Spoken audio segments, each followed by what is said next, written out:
अस्सलाम वालेकुम मेरे प्यारे व्यूवर्स, कैसे हैं आप सब। वेलकम है आपका कुक विद खदीजा स्टाइल में। आज मैं आपके लिए लेकर आई हूँ मैक्रोनीज की रेसिपी। पता है रमजान है ना, कुछ दिल करता है कुछ चटपटा भी हो और लाइट सा भी हो तो आज मैक्रोनीज की रेसिपी शेयर करूंगी मैं कुछ अपने स्टाइल में।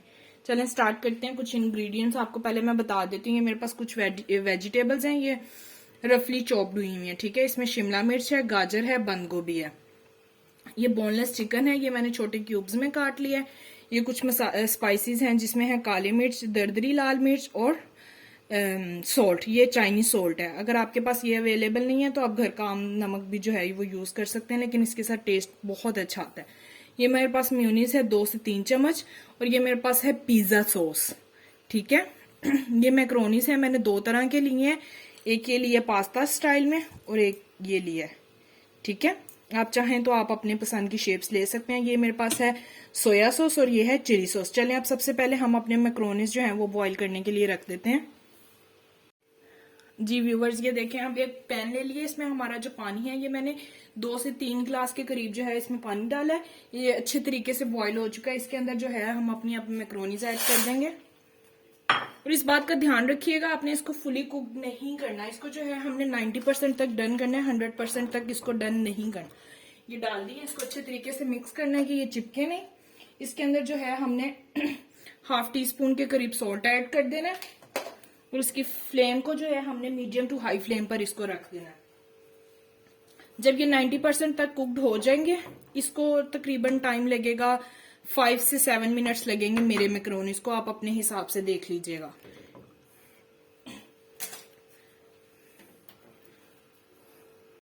हाँ जी, ये देखिए हमारे जो मैक्रोनीज हैं ये 90% तक डन हो चुकी है। क्योंकि जब हमने इनको वेजिटेबल्स के अंदर इनकी भुनाई करनी है और इनको थोड़ा सा दम पे रखना है ना वेजिटेबल्स के साथ, तो ये 10% तब भी कुक्ड हो जाएंगे। अगर आप अभी 100% कर देंगे ना, फिर ये बहुत वो चिपचिपे और पिलपिले से हो जाएंगे वेजिटेबल्स में जाने के बाद, ठीक है। इनको इस तरह से रखना है आपने, ऐसे चेक कर लीजिएगा। ये देखें हमारे हो गए हैं। अब हम इसको पकड़ के स्टेन कर देंगे और इनके ऊपर ठंडा पानी डाल देंगे। हाँ जी, ये देखें मैक्रोनीज बॉईल करने के बाद ये मैंने एक पैन लिया। इसके अंदर जो है मैंने 2 से 3 टेबलस्पून के करीब ऑयल ऐड कर दिया। इसके अंदर अब हम अपना चिकन ऐड कर लेंगे और इस चिकन की भुनाई हम अच्छे से करेंगे जब तक कि इसका कलर जो है चेंज ना हो जाए। 3 से 4 मिनट लगते हैं तकरीबन इसका कलर चेंज होने में। आपने मुसलसल जो है इस तरह से चम्मच हिलाते जाने, इसका कलर चेंज हो जाएगा। और जो चिकन पानी छोड़ेगा वो भी आपने ड्राई कर लेना है। देखिए चिकन पानी छोड़ रहा है ना, इसको भी आपने अच्छे तरीके से ड्राई कर लेना, फिर ही इसकी स्मेल खत्म होगी। और इसी पानी में हाफ डन तो ये हो जाएगा।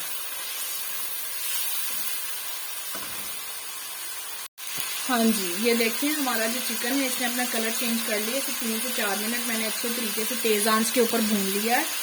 अब इसके अंदर हम ऐड करेंगे अपनी वेजिटेबल। सबसे पहले हम गाजर ऐड करेंगे। और वेजिटेबल्स भी आपने ना फुल कुक नहीं करनी है, अगर वो बहुत नरम सी, इनका ना थोड़ा सा कच्चापन रहने दिया करें। कुछ लोग होते हैं वेजिटेबल्स को जो है ना अच्छे तरीके से पका देते हैं, इसके अंदर की गल जाती हैं, ये इसमें अच्छी नहीं लगती। चाइनीज चीज आप कोई भी बनाए ना, उसके अंदर वेजिटेबल्स आपने पूरी तरह कभी भी कुक नहीं करनी है, ठीक है। इसमें थोड़ा सा कच्चापन रहे तो तभी चीज का टेस्ट आता है। अब इनको भी हम भून लेंगे 2 से 3 मिनट सिर्फ इसको हम भूनेंगे अच्छे तरीके से अपने चिकन के साथ। चलिए इसी के साथ ही जो है हम अपने स्पाइसेस की तरफ चलते हैं। स्पाइसेस ऐड कर देंगे। स्पाइसेस हमारे पास बहुत ज्यादा नहीं है। ये है काली मिर्च, दरदरी लाल मिर्च और चाइनीज नमक। पहले भी आपको मैंने बताया था, अगर आपके पास चाइनीज सॉल्ट नहीं है तो आप घर का आम नमक भी यूज कर सकते हैं। अब इसको अच्छे तरीके से भून लेंगे हम। जी व्यूवर्स, ये देखें अब इसके अंदर हमने अपनी नमक मिर्च भी अच्छे तरीके से जो है मिक्स हो चुकी। अब आपने ना, अब एक जो इसके अंदर ट्विस्ट है ना वो आने वाला, जो इसके टेस्ट को पूरी तरह इनहेंस करेगा, ठीक है। मैक्रोनीज तो हम घर पे बनाते हैं, पर इसका जो टेस्ट है ना, इसको थोड़ा सा डिफरेंट करने के लिए हम एक सॉस प्रिपेयर करेंगे। अब सॉस प्रिपेयर करने के लिए रमजान है, थक जाते हैं लोग, अलग अलग बर्तन जो है हम धोने के लिए रखें। इसी के अंदर ही हम इसकी सॉस प्रिपेयर करेंगे। सेंटर में एक जगह बना लेते हैं, वेजिटेबल्स को साइड पे कर देते हैं। ये देखें सेंटर में जगह बन गई हमारे। इसी के साथ हम अपनी फ्लेम को जो है थोड़ा सा स्लो कर देंगे, बिल्कुल स्लो कर देंगे। हाँ जी, ये देखें, अब इसी के अंदर हम अपनी सॉस जो है रेडी कर लेंगे। ये हमने सेंटर में जगह बना ली थी ना, इसी के अंदर ये मैंने 2 से 3 जवे जो हैं लहसुन के लिए इनको बारीक सा ग्रेट कर लिया। फ्लेम आपने लो कर देनी है वरना आपकी सॉस जो है जल जाएगी। हाई फ्लेम पे नहीं आपने करना। पैन हमारा गर्म था, ऑयल हमारा गर्म था, अच्छे तरीके से लहसुन हो जाएगा। इसी के साथ इसमें हम अपनी ऐड कर देंगे मेयोनीज। ये 3 टेबलस्पून के करीब जो है ना हमारी मेयोनीज थी, ठीक है, ये ऐड कर देंगे। ये है हमारे पास पिज्जा सॉस, ये भी घर की बनी हुई है। इसकी रेसिपी आप मेरे चैनल पे देख सकते हैं। 1 टेबलस्पून के करीब हमने सोया सॉस ऐड कर दिया। 1 टेबलस्पून के करीब हमने अपनी 2 टेबलस्पून के करीब जो है हम अपनी चिली सॉस ऐड कर देंगे। और 3 to 4 टेबलस्पून के करीब हम अपनी केचप ऐड कर देंगे। केचप आप कोई भी ले सकते हैं, चिली गार्लिक भी ले सकते हैं, प्लेन भी ले सकते हैं, ठीक है। यहीं पर इसको अच्छे तरीके से मिक्स कर लेंगे। ये देखें, ये हो गई। अब इसको अच्छे तरीके से मिक्स कर देंगे हम सब वेजिटेबल्स को सॉस के अंदर। इससे ना बहुत क्रीमी और एक आपका जो टेस्ट है ना बहुत फ्लेवरफुल आएगा। जो आप मैक्रोनीज आम घर पे बनाते हैं और खाते हैं ना, उससे थोड़ा डिफरेंट टेस्ट होता है। और इसका ये टेस्ट को आपके जो टेस्ट है ना और आपके जो मैक्रोनीज हैं, आपका पास्ता है, उसको बहुत इनहेंस करते हैं। ये देखें इसका कितना क्रीमी टेक्सचर है माशाल्लाह। ये देखिए,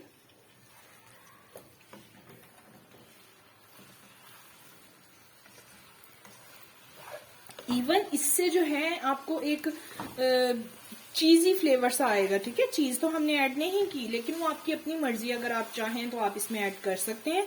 ये आपको ना बहुत एक चीजी सा फ्लेवर देगा, ठीक है। ये हमारी मिक्स हो गई। अब इसी के अंदर हम अपनी मैक्रोनीज ऐड कर देंगे।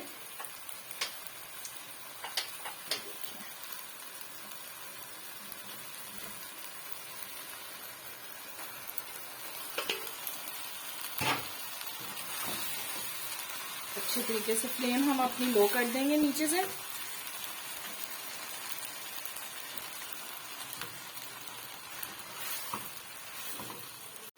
हाँ जी, ये देखिए हमारे मैक्रोनीज जो हैं वेजिटेबल्स में अच्छे तरीके से हो चुके हैं। इसके जो है मैंने 5 मिनट के लिए दम पे रख दिया था। अब हम अपनी फ्लेम ऑफ करेंगे और डिश आउट करेंगे इन्हें। हाँ जी, ये देखिए माशाल्लाह से हमारे मैक्रोनीज रेडी हैं।